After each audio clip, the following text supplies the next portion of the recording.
तो चलिए बात करते हैं उस संकट की जिसने हाल ही में पूरे हिमालयी क्षेत्र को हिलाकर रख दिया। और इसकी शुरुआत हुई सरकार के बस एक फैसले से। आज हम सितंबर 2025 में नेपाल में हुई घटनाओं को समझने की कोशिश करेंगे। ये एक ऐसा संकट था जो देखने में किसी दक्षिण एशियाई अरब स्प्रिंग जैसा लगा। और जानते हैं इसे लीड कौन कर रहा था? जेनरेशन जी। तो इसे हम 5 हिस्सों में देखेंगे। पहले समझेंगे कि संकट की चिंगारी आखिर थी क्या, फिर जानेंगे कि वो कौन से 4 कारण थे जिनसे असंतोष फैला हुआ था। इसके बाद देखेंगे कि सड़कों पर क्रांति कैसे हुई, फिर अराजकता के बाद नेपाल का क्या हाल हुआ, और आखिर में भविष्य के लिए इससे क्या सबक मिलते हैं। तो चलिए शुरू करते हैं पहले खंड से। देखते हैं कि ये सब कुछ एक डिजिटल ब्लैकआउट से शुरू कैसे हुआ। देखिए, 4 सितंबर 2025 को सरकार ने फेसबुक, इंस्टाग्राम, एक्स समेत 26 प्लेटफॉर्म्स बैन कर दिए। कारण बताया गया कि उन्होंने नए आईटी नियमों के तहत रजिस्टर नहीं किया था। कहने को तो ये एक रेगुलेटरी कारण था, लेकिन युवाओं ने इसे अपनी आवाज़ दबाने की कोशिश के तौर पर देखा। और बस यही वो चिंगारी थी जिसने पहले से सुलग रही आग को भड़का दिया। और इस बैन का असर इतना जबरदस्त और तुरंत क्यों हुआ? क्योंकि नेपाल की लगभग 90% आबादी इंटरनेट इस्तेमाल करती है। मतलब ये कोई छोटा मोटा मुद्दा नहीं था। इसने लगभग हर किसी को, खासकर युवाओं को, सीधे तौर पर प्रभावित किया, जिनकी तो पूरी दुनिया ही इन डिजिटल प्लेटफॉर्म्स पर है। लेकिन ये बैन तो बस एक चिंगारी थी। सच तो ये है कि देश पहले से ही बारूद के ढेर पर बैठा था, जिसमें निराशा और गुस्सा सालों से जमा हो रहा था। तो वो बारूद क्या था? ये 4 मुख्य कारण थे। एक तो सिस्टम में फैला भ्रष्टाचार और नेपोटिज्म। दूसरा, भयानक आर्थिक संकट और युवाओं में बेरोजगारी।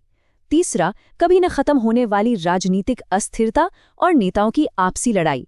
और चौथा, सेंसरशिप और सरकारी कंट्रोल के खिलाफ बढ़ता हुआ गुस्सा। इन सब ने मिलकर एक परफेक्ट स्टॉर्म खड़ा कर दिया था। और ये जो सामाजिक विभाजन था वो साफ साफ दिख रहा था।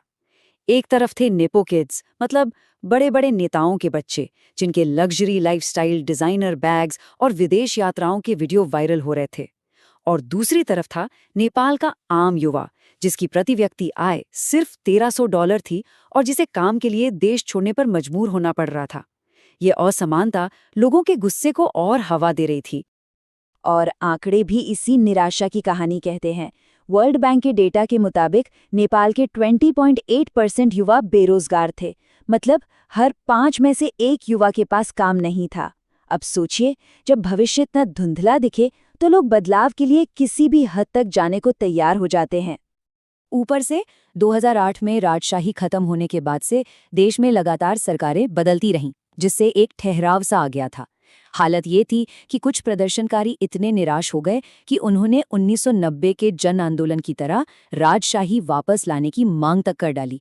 ये दिखाता है कि मौजूदा सिस्टम से लोगों का भरोसा किस कदर उठ चुका था। चलिए अब आगे बढ़ते हैं और देखते हैं कि ये जो असंतोष था वो कैसे कुछ ही दिनों में सड़कों पर एक पूरी क्रांति में तब्दील हो गया। ये टाइमलाइन देखिए, कितनी तेजी से सब कुछ बदला। 8 सितंबर को एक शांतिपूर्ण मार्च हिंसक हो जाता है।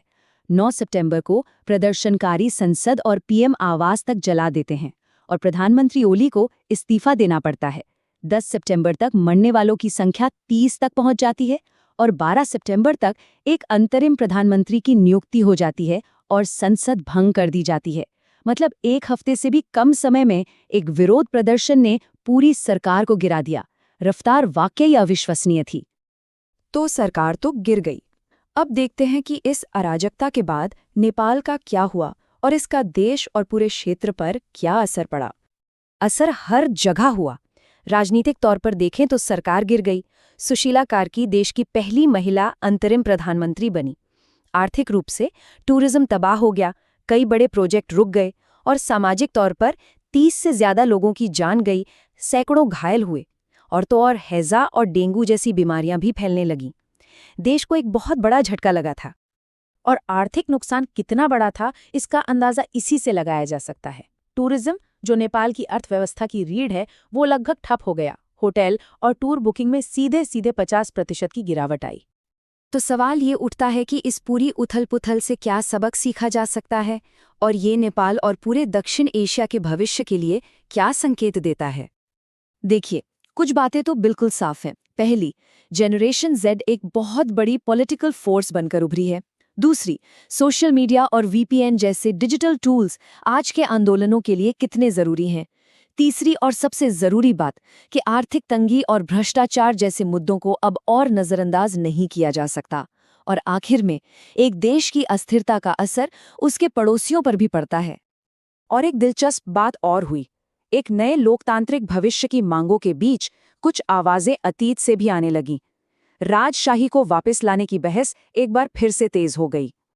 तो कुल मिलाकर नेपाल आज एक ऐसे चौराहे पर खड़ा है जहां एक नई पीढ़ी जाग चुकी है, लेकिन पुरानी शक्तियां भी फिर से सिर उठा रही हैं।